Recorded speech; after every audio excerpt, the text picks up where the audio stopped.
అమెరికాలో చెత్త ఇట్లా తీసుకెళ్తారు. వ్యాన్ వస్తుంది.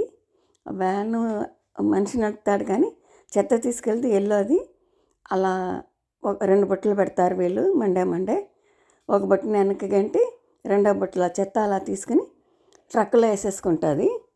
బ్లూ కవర్ ఉన్న బుట్టేమో రీసైక్లింగ్ చెత్త, బ్లూ మూత ఉన్నదేమో చెత్త అన్నమాట. అంటే అన్నం వేస్టేజ్, కూరగాయల వేస్ట్ అట్లా అలాంటి చెత్త అంతా అది ఎట్లా తీసుకుని ట్రక్లో వేసుకుంటుందో చూడండి. మనకి ఇండియాలో అయితే అట్లా మిషన్ లేదు కదా, మనుషులు వచ్చి తీసుకుంటారు. ఇక్కడ ఇట్లాగా వారానికి ఒకసారి వచ్చి తీసుకుంటాడు అన్నమాట ఆ చెత్త. అట్లాగా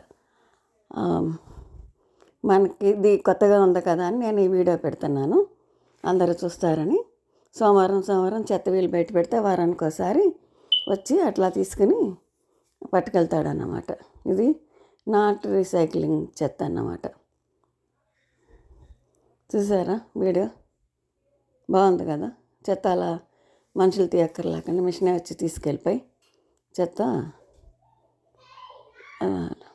పనికిరాని చెత్తను అలా తీసేస్తే బాగుంది. మనకి ఇండియాలో ఇలా ఉండదు కదా, అందుకే ఇది పెట్టాను.